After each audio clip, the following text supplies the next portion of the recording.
Goeiemôre. Môre is wonderlik om weer terug in Ceres te kan wees. Jammer ons begin so klein bietjie later. Hulle het gesê ek preek te vinnig, so ons moet meer tyd opmaak. Ek grap net. Nessie Krag het ons so effens 'n tegniese probleempie. So ons probeer maar ons bes. Ons gaan dit maar net vanoggend vat soos wat dit kom. Ek hoop dis reg met julle almal.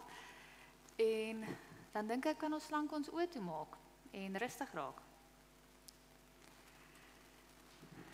Dankie Here vir hierdie ongelooflike geleentheid om vanoggend weer hier by mekaar te kan kom, Here. Dankie dat ons almal veilig hier kan sit. Ek bid dat U met elkeen sal wees wat vanoggend hier sit. U ken elkeen se hart en gedagtes en siel, Here. Mag ons al ons laste by U kom neerlê en mag ons die week agterlos en fokus op dit wat U vir ons wil bring.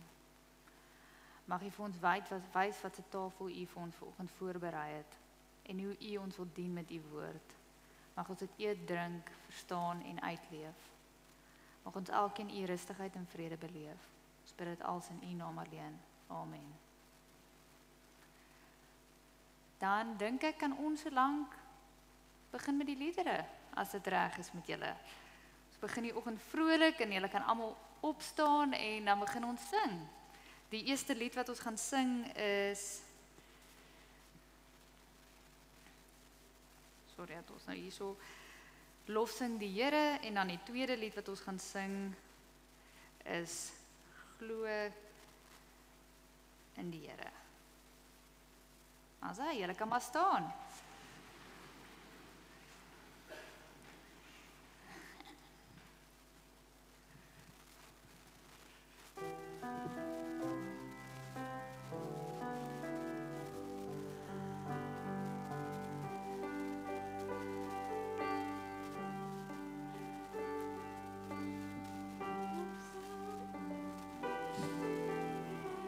Gesin tot sy Here,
is koning, ons aanbid U in die woning.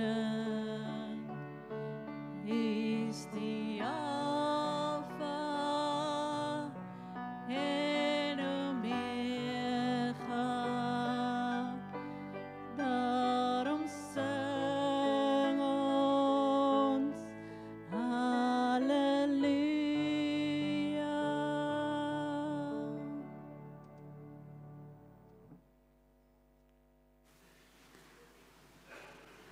Baie dankie julle.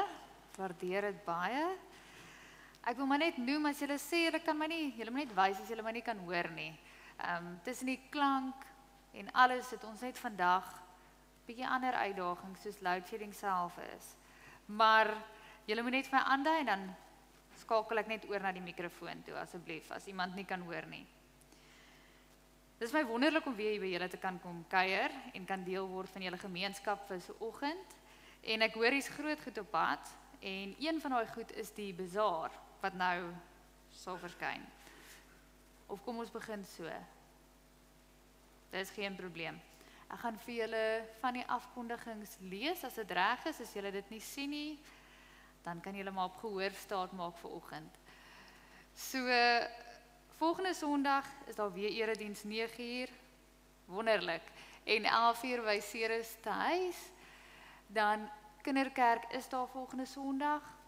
Julle reeks en tema is dan bid ons vir die waardigheid. En skriflesing Lukas 16 vers 3 tot 14 en die res kan julle lees. Dan wil ons graag die volgende mense spesiaal eers uitsonder waarvoor ons bid. Vir Isak Tennyson, Johan Moelman en dan die skoolaktiek en hokkie afrigters. En ons wil dit graag onder julle aandag bring, dat wanneer julle stil word voor die Here, dat julle dit voor die Here kan opbring. Dan volgende is die bazaar. Dit wat ek self na uitsien om hopelik 'n draai te kan kom bymaak. Ek sal gaan kyk of ek kan deurry van Stellenbosch af. So die 1 Maart is daar die vleistafels, die manneontbyt, en dan die middagete spyskaart lyk nogals wonderlik, moet ek sê. Hamburgers met wedges, pizza, gebraaide lamchops. Dit het ek nogal self lanklaas gehad, so ek gaan definitief 'n draai kom maak. En dan bestanddele wat nog benodig word. Daar kort nog koekmeel, kookolie, asyn, bakpoeier, suiker, kaneel, eiers, sout, jellies ensovoorts. Julle sal ook sien al hierdie besonderhede is in die week se nuusblad beskikbaar. So indien julle voel julle kan enige bydrae maak, asseblief gaan kyk gerus, gaan kyk wat jy kan doen en as daar iets op jou hart is, gaan na die kerkkantoor toe. Ek glo Magdal sal julle enige tyd help. Dan die volgende wonderlike ding wat ook gebeur, die 7de Maart, gaan Ceres aan die brand wees, lyk dit vir my, met François van Cooke wat hier kom optree.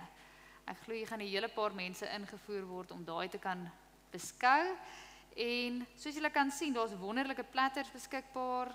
Platter vir 1 met 'n glasie wyn ook by en dan platter vir 2, so asseblief gaan kyk daar en kom neem deel. Ek glo dit gaan 'n wonderlike geleentheid en aand wees. En dan het julle ook die voorreg om vanmôre Bekker by julle te hê, wat net so wonderlik is, die 27ste Februarie, 'n damesaand. So jammer manne, dis ongelukkig net die dames.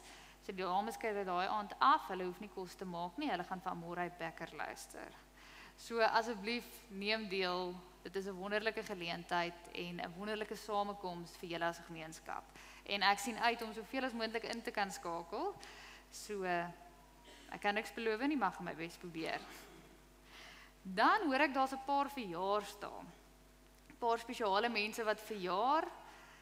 Soos wat julle kan sien, Werner de Wet, Trompie Moller, Mark Watts, Kari Eigelaar, Bertus Minnar, Willie van die Kerk, Mia Viljoen, Neil RW, Herman Fourie, Janu Groenewald, Henny Smit, Jan van Skalkwyk en dan staan nog mense wat ook verjaar. Ons wil vir julle graag baie geluk sê. Ons wens vir julle 'n voorspoedige nuwe jaar toe.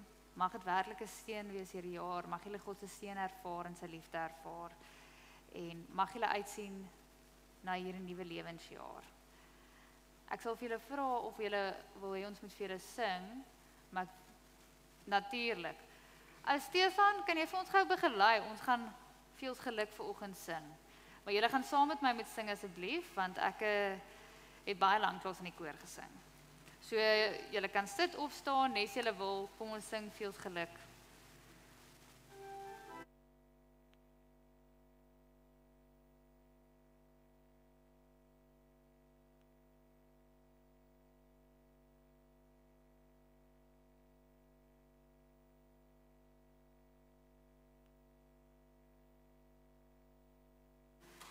Nou, so. Voorspoedig baie geluk en ek hoop regtig dis 'n geseënde jaar wat vir julle voorlê. Genade vir julle en vrede van God ons Vader en die Here Jesus Christus. Amen. So, ek het gehoor julle is die afgelope ruk besig met hierdie reeks om die tafel, wat 'n wonderlike reeks is om by betrokke te kan raak. En toe ek nou gedink het, wat kan ek byvoeg? Wat het die Here vir my gegee om hier by Ceres Prentjiekerk by hierdie tafel by te kan voeg vanoggend? Toe moes ek mooi gaan dink, want daar is soveel wonderlike goeters en julle is 'n wonderlike gemeenskap. En toe die Here die volgende boodskap vir my gebring. Eers gaan ek vir julle 'n gedig lees van Isak de Villiers. As die gedig vir julle so effens vreemd klink, hou net vas. Dis oukei. Ons gaan deur hom werk soos wat die preek aangaan. Die gedig se naam is Tafel.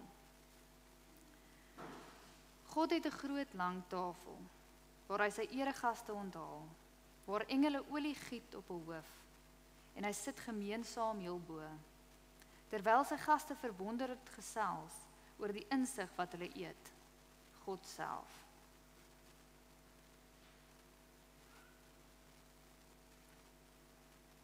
Dit is nogal interessant as mens dit so hoor, God self. Maar soos wat ons deur die skrif gaan en deur die preek gaan, wil ek hê julle moet gaan dink, wat beteken dit vir jou wanneer jy aan God se tafel sit? Wat word nou vir jou na vore gebring?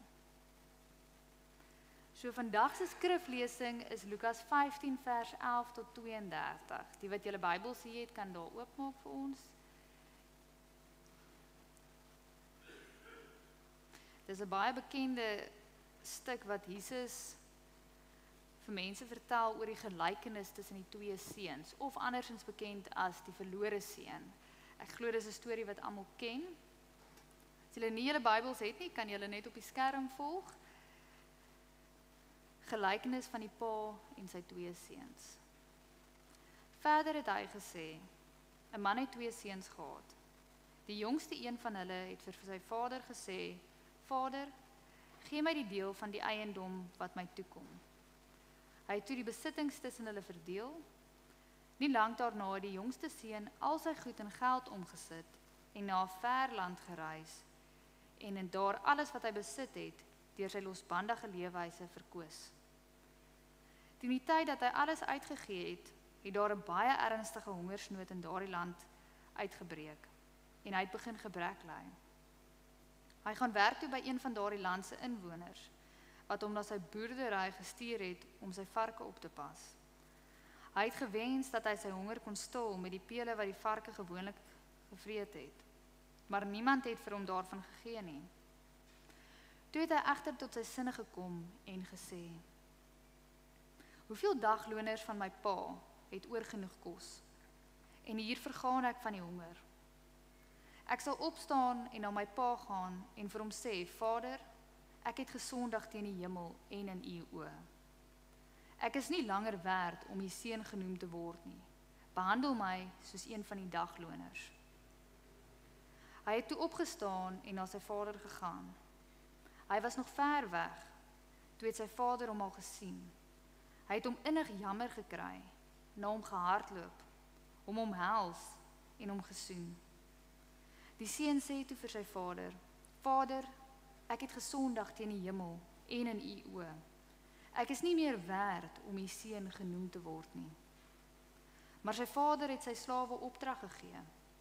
Bring gou 'n lang stola, die beste een, en trek dit vir hom aan.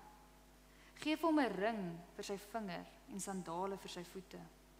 Bring vir hom die vetgemaakte kalf, slag dit en laat ons eet en fees vier. Want hierdie seun van my was dood en het weer lewendig geword. Hy was verlore en is weer gevind. Toe het hulle begin fees vier. Die oudste seun was in die veld en toe het hy teruggekeer en toe hy terugkeer en naby die huis kom, hoor hy musiek en 'n gedans. Hy roep die een van die dienaars en verneem by hom wat aan die gang is. Jou broer het teruggekom, het hy hom geantwoord. En jou pa het die vetgemaakte kalf geslag omdat hy hom gesond teruggekry het. Hy het briesend kwaad geword en wou nie ingaan nie, maar sy vader het uitgekom en met hom mooi gepraat. Maar hy het vir sy vader gesê, kyk, ek sloof my al soveel jare vir u af en het nog nooit 'n opdrag van u verontagsaam nie.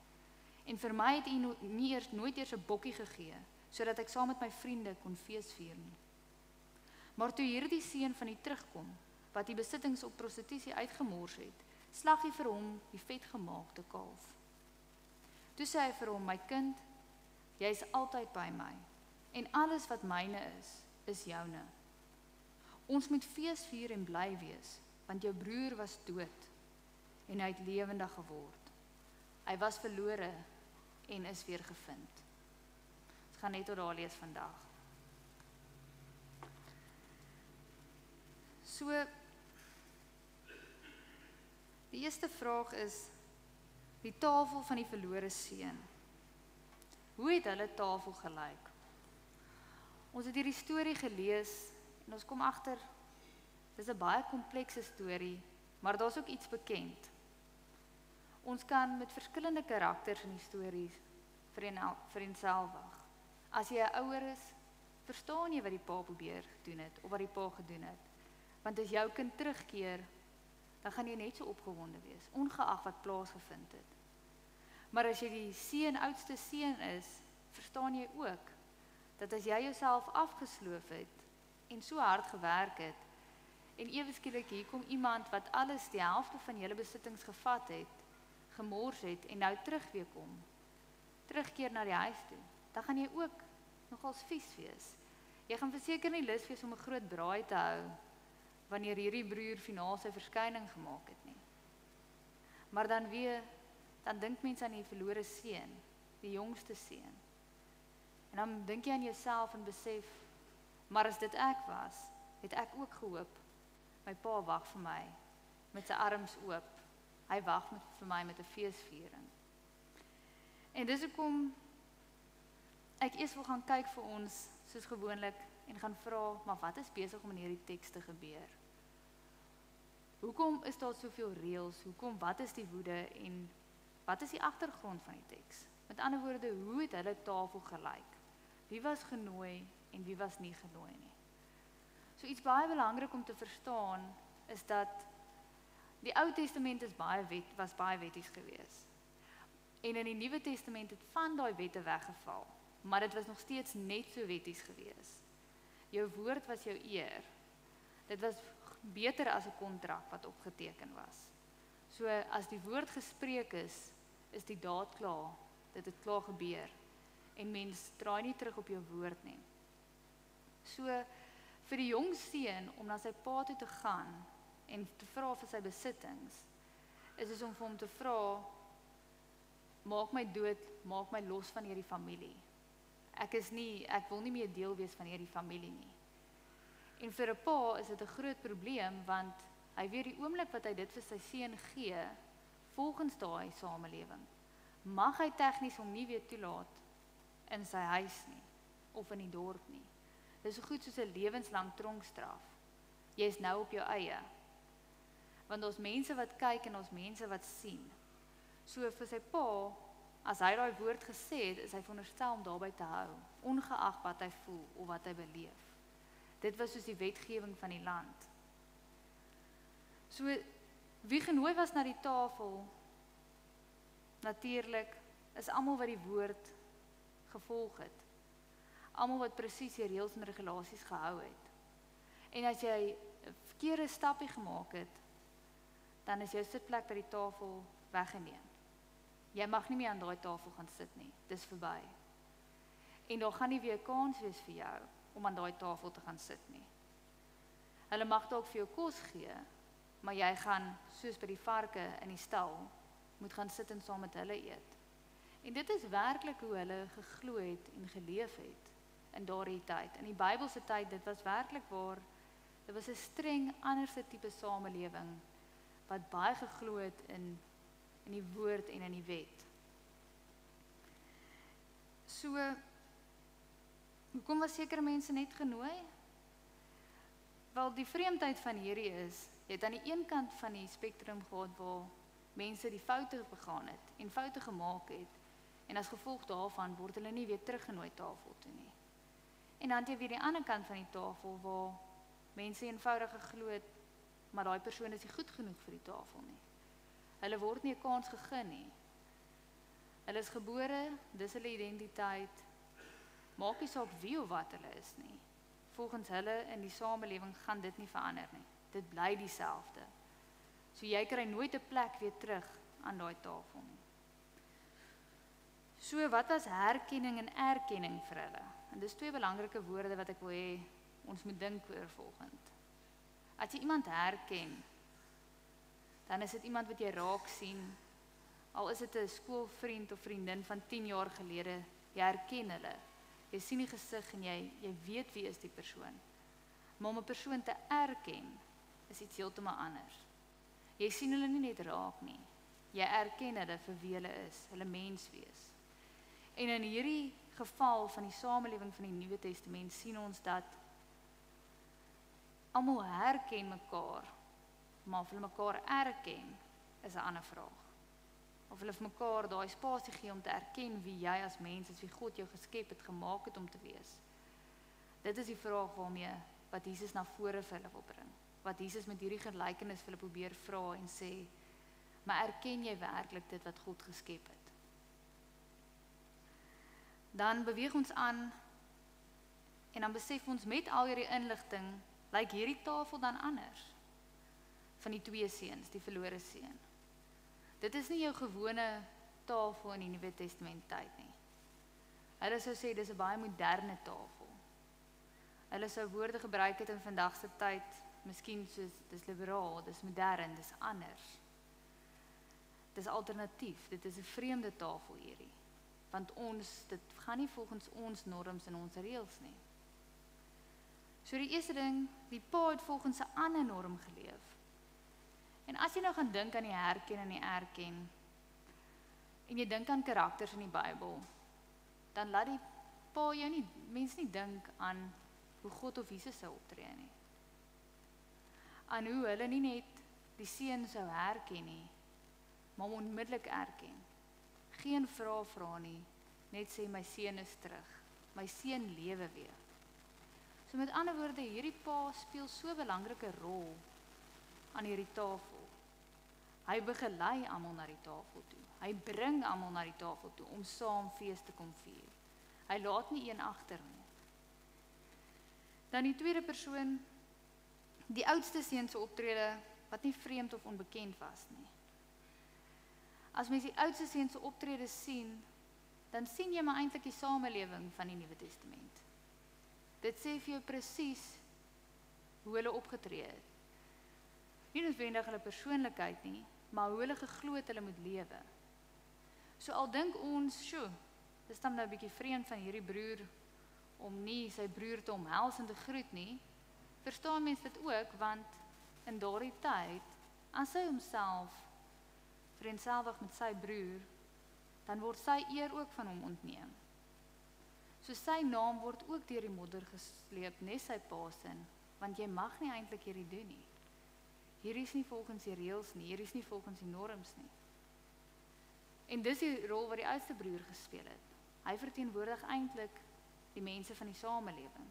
Hoe hulle mekaar hanteer, hoe hulle mekaar sien en hoe dit te werk gaan met mekaar. En dan die laaste een, die verlore seun, wat die vloekwoord in die huis in die dorp was. En ek sê dit uitdruklik so, omdat dit werklik so was. Dit was die vloekwoord gewees. Dit was die woord wat jy nie mag sê of sien nie. Dit was die een wat amper half melaats is. Jy word eenkant gesit, jy word eenkant geskuif. En ek wil hê jy moet daaraan dink en daaraan vasklou van hierdie verlore seun. En gaan dink aan elke karakter, wat mens hoor en sien van elke karakter. Voordat ek aangaan beweeg. Maar, voordat ek dit vir julle bring na ons tafel toe, het ek wel baie belangrike vraag waarmee julle my moet help vanoggend. Ek het gehoor, julle is 'n gemeente wat baie mooi saamwerk as mens iemand na vore toe roep. Julle is mal daaroor. Maar ek het 4 mense vanoggend nodig. So asseblief net 4 vrywilligers. Ek kan sien julle lewe, ek kan sien julle is hier. Julle is nie soos die tegnologie nie, julle is nie af nie. Ek sien die ligte is by die huis aan. So ek het net 4 mense nodig. Dit gaan vinnig wees. Al wat julle hoef te doen is net 'n toebroodjie vir my te maak hiervoor. Dis al. En dit moet ongelukkig plaasvind vir die preek. So ek kan dit nie doen nie.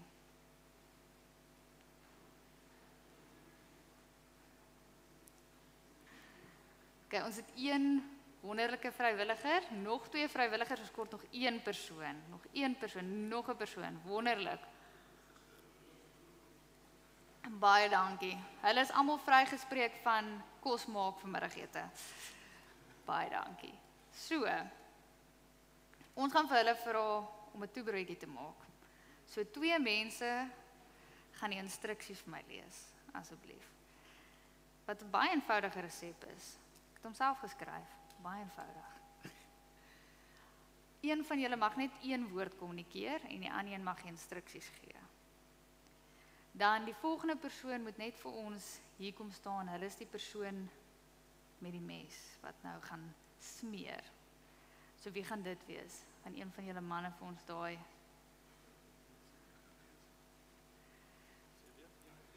Ja, 2 gaan daar staan en lees en help met die instruksies. Julle gaan vir die resep lees. Julle is die begeleiers vanoggend. En dan sal jy vir ons die mes doen. Jou dominante hand is agter jou rug. So jy mag net 1 hand gebruik. Maar jy het nog 'n moeiliker taak en julle gaan sien hoekom dit so belangrik is. Jy is ongelukkig blind vanoggend, hoor. Ja. Sy kan nie sien vanoggend nie. Ek gaan hom nou nie te styf maak nie. Ja, hy gaan nou die brood oopmaak. Is dit oukei? Is dit fyn? Is dit reg? Okay. Julle kan maar Maak die potte oop, smeer al 2 broodjies.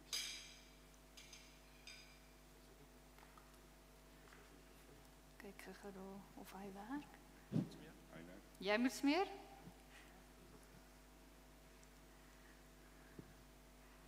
So ons gaan nou sien hoe hulle mooi as 'n span saamwerk vanoggend.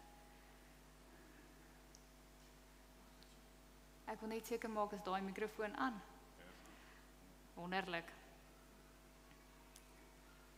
Het julle die resep se naam gelees vir Die resep is die Ceres tafel broodjie resep. Nee, dan gee die broodjies aan vir die persoon langs jou.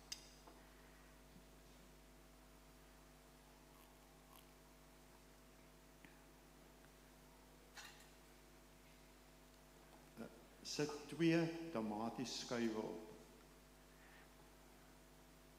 die broodjies? Ja.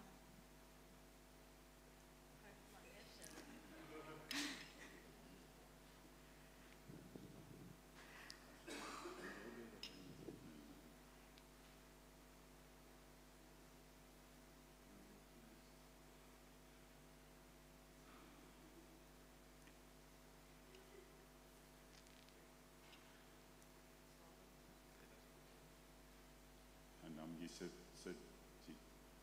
Sout en die peper. die sout en peper op.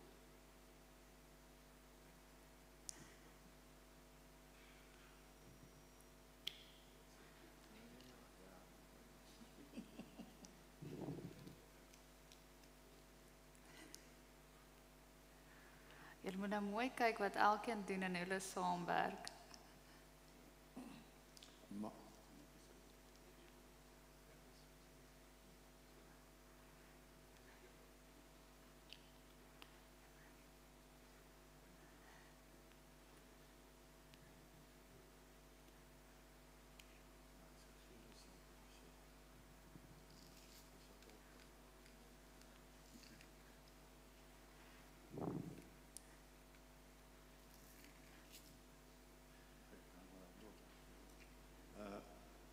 maak die kaasbak oop en rasper die kaas.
Right, nou maak jy die broodjies toe. So nou gee dit aan vir die persoon weer langs jou of hy sal dit vat, moenie worry nie. En nou gaan hy die laaste gedeelte vir jou doen. Ek sal vir jou losmaak dat jy 'n mooi kunswerk kan sien voor jou. Het eintlik baie goed gedoen. Gee die broodjie terug. As hy het hom ja, hy moes al die broodjie teruggee en dan moet hy hom net Dan van moet hy hom sny. sny, Sny die broodjie toe.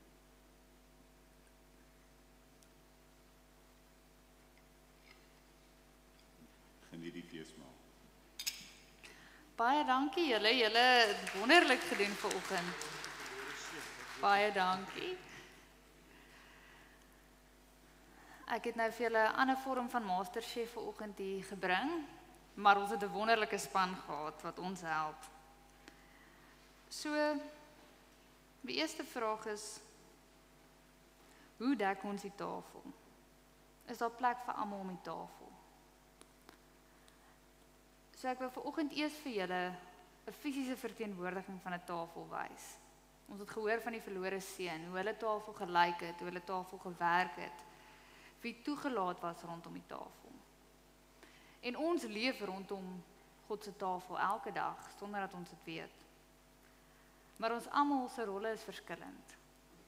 Ons almal se funksies is verskillend. En as mens nie mooi fokus op wat God vir jou kom sê, wat jou roeping is nie, dan gaan mens sukkel om iemand anders ook toe te laat aan jou tafel, wat anders lyk. Want jy sou nou graag die tamatie so wou sny, of die kaas so wou rasper. Jy wil graag dit moet so gebeur.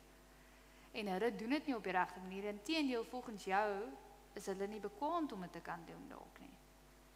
Maar God het elkeen anders en uniek gemaak. God het vir elkeen 'n deel en funksie gegee om te kan deelneem aan die tafel.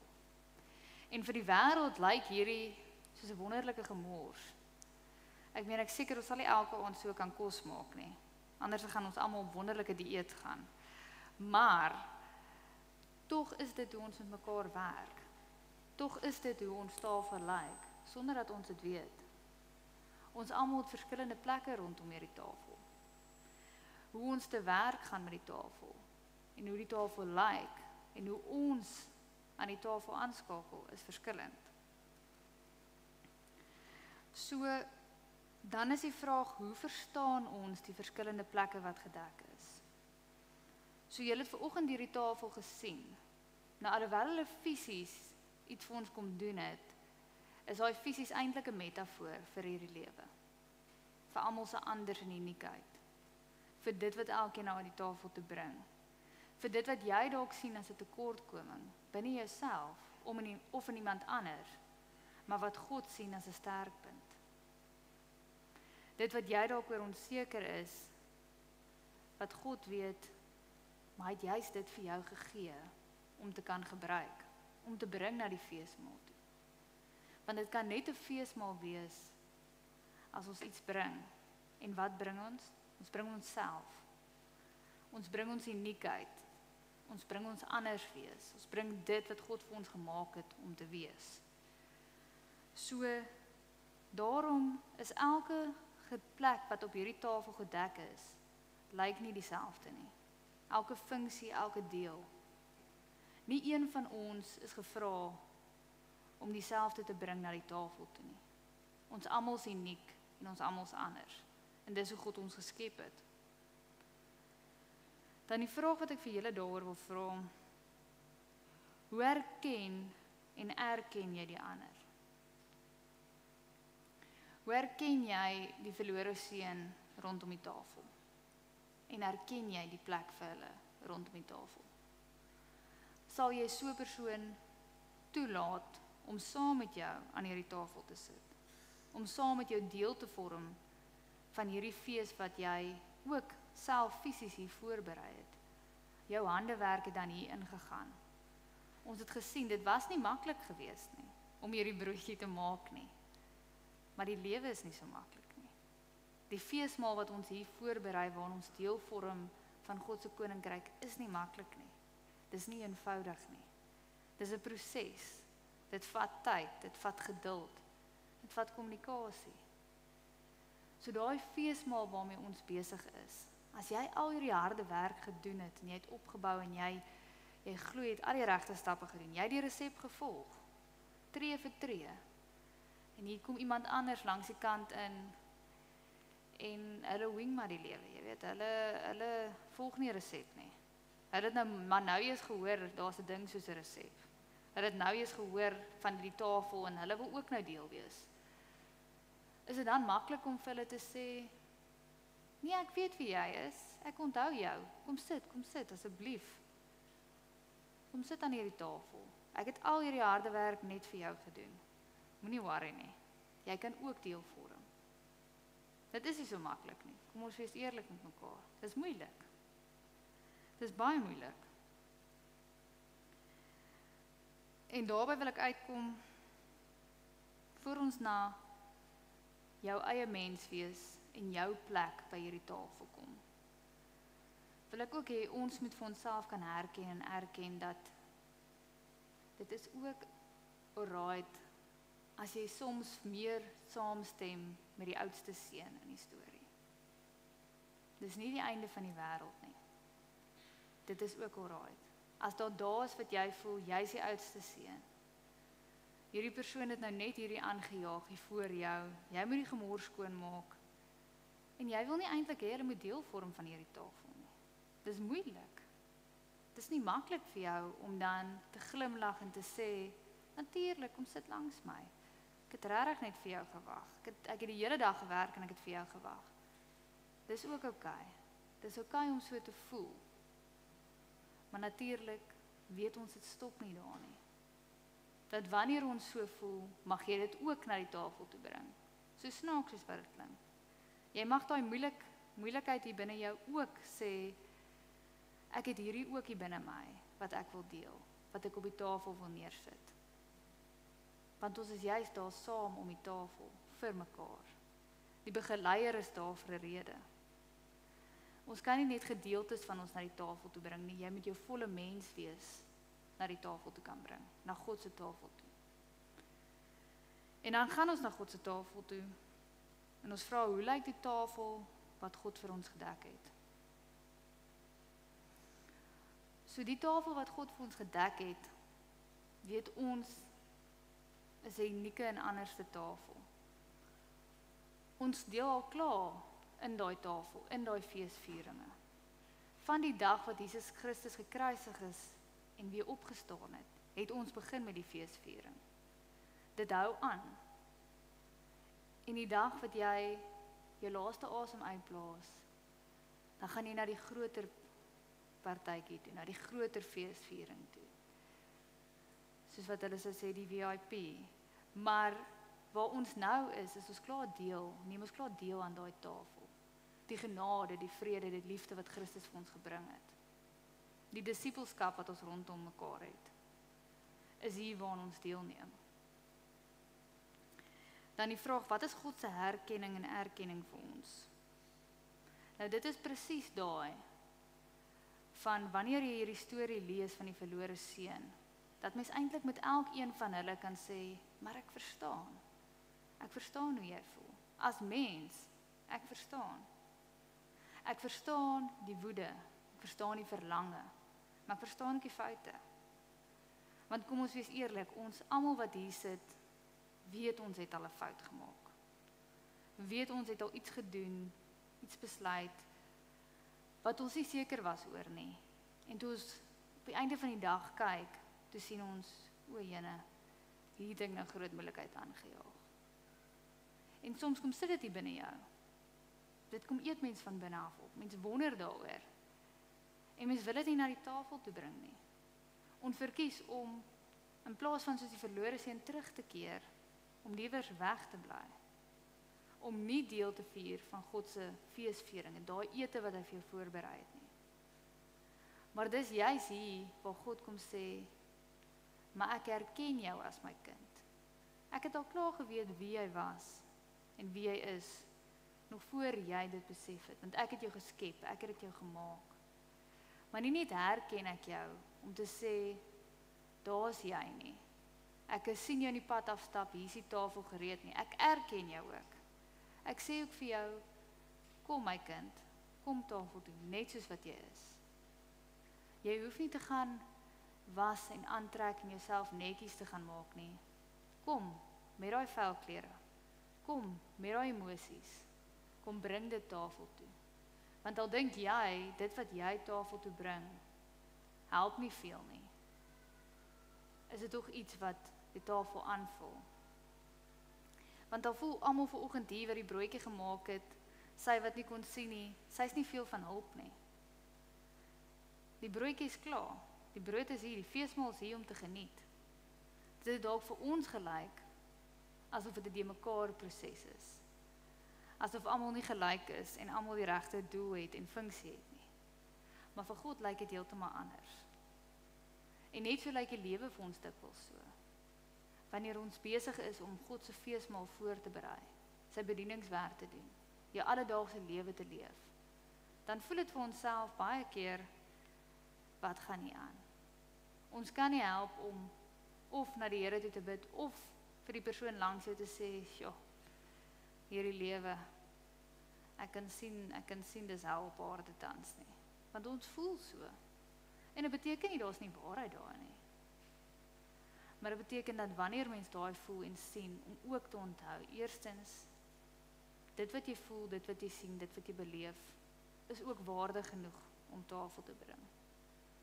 Mens hoef dit nooit weg te steek vir God nie, want God weet klaar, hy ken jou, jy is sy kind, hy het jou gemaak, en hy soek jou by hierdie tafel. Maar tweedens, om ook te besef, dat dit wat jy in ander sien, om ook vir hulle daai grasie te gee, deur te verstaan dat, al weet ek nie, al verstaan ek nie wat by jou aangaan, hier in jou menswees nie, weet ek God verstaan. Weet ek God het 'n plan en 'n doel met jou lewe. En dit is baie moeilik om dit soms te aanvaar, want mense wil net so graag ingryp, jy wil net so graag help. Maar om ook God te vertrou, deur te sê dat ek verstaan nie die volle prentjie nie. Ek het nie die resep in my hand nie. Dis God wat die resep het. En God wat die instruksies gee. Om te verstaan dat God gee daai instruksies en al wat ons moet doen, is ons moet na God luister. Ons moet hoor wat God vir ons sê. En dan kom dit uit by God se gasvryheid.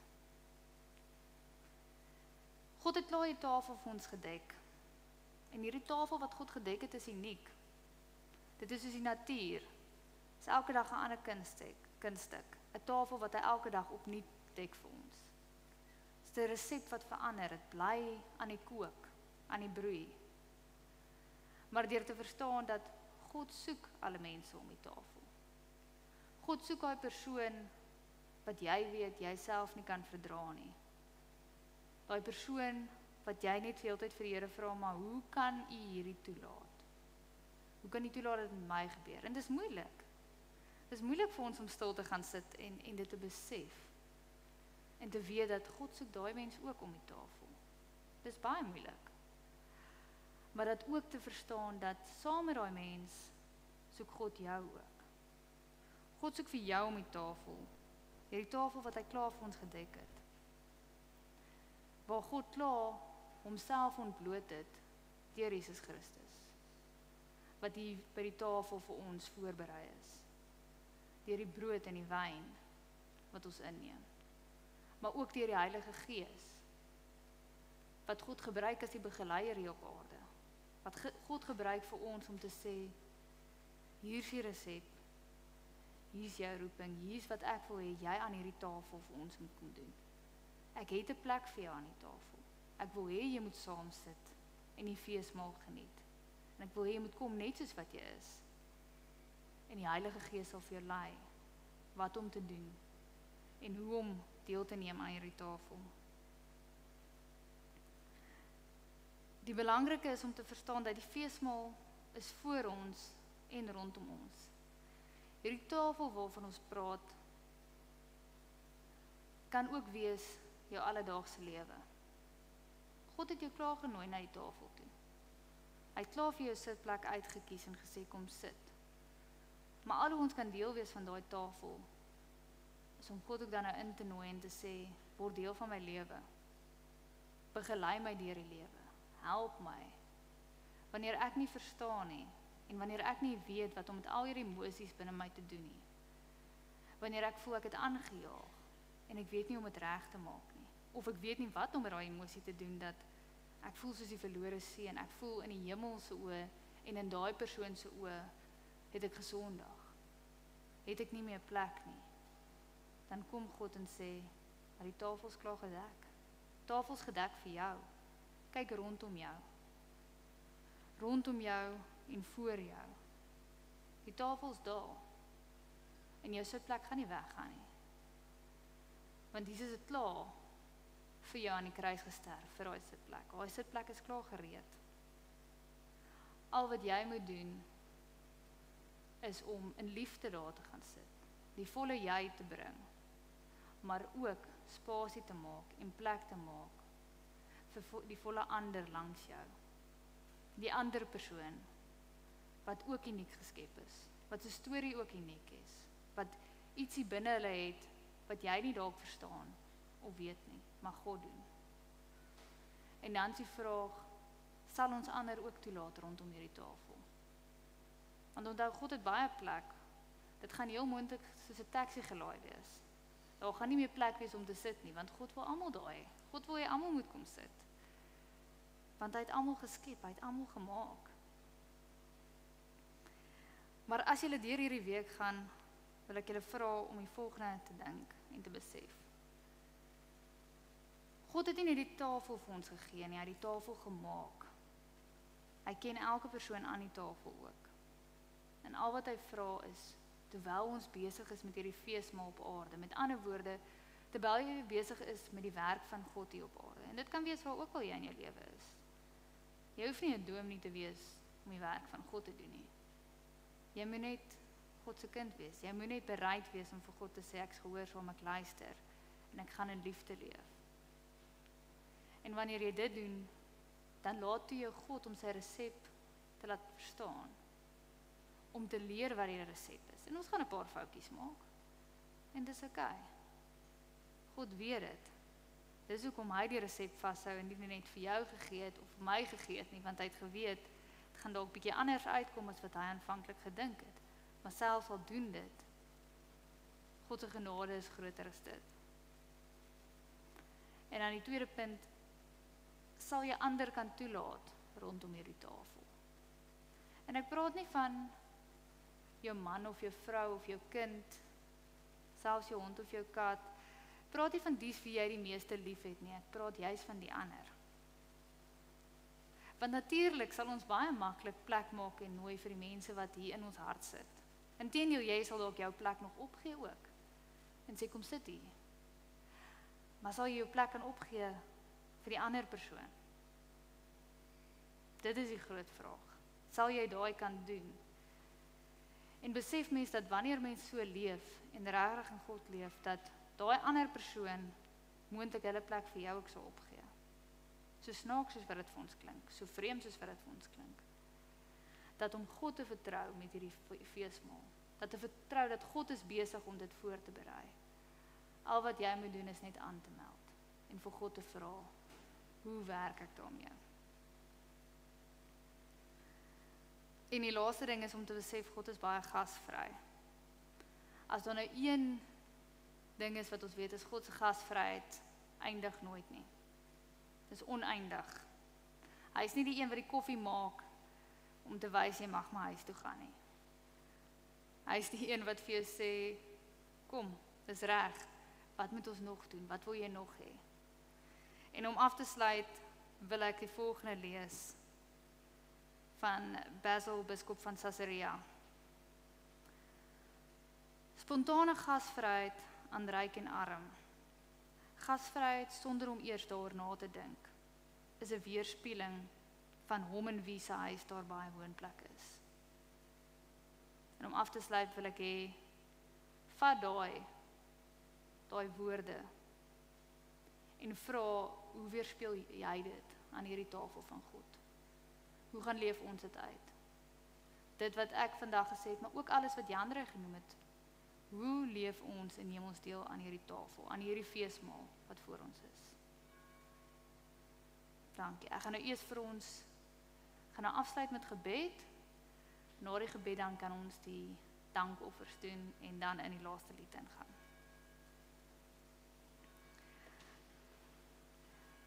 Here, ons wil U dank vir hierdie feesmaal wat U ons nou uitgenooi het. En nie net uitgenooi het nie, waar U reeds vir ons 'n plek gereed gemaak het.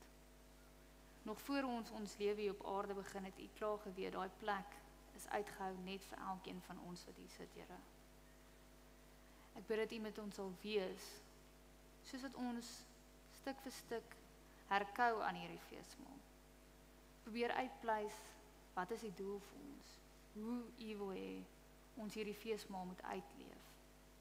Bid ek dat U se genade, liefde en vrede met ons sal wees. Dat U teenwoordigheid ons so sal oorweldig, dat ons sal kan deelneem in hierdie feesmaal wat U vir ons voorberei het. Ek bid ook so dat U met elke persoon hier sal wees in hierdie week wat voorlê. Mag hulle uitsien na hierdie nuwe week wat U vir ons gegee het, Here. Met alles wat gaan gebeur, die bazaar en elkeen se persoonlike lewens, Here. Bid dat U elkeen sal seën wat verjaarsdae het hierdie week. En dat elke persoon wat betrokke is by die bazaar en by alles wat hulle moet doen, dat U vir hulle genoeg krag en energie sal gee, Here. Bid ook so dat U met die brande sal wees, dat U dit sal kan blus vir ons, Here, en ook so met elke persoon wat siek is, Here. Ons bid dit alles in U naam alleen. Amen. Ons kan nou die dankoffers doen, en dan daarna die slotlied, ek weet verseker.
Ons kan maar staan vir die slotlied, ek weet verseker.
Die genade van die Here Jesus bly met julle.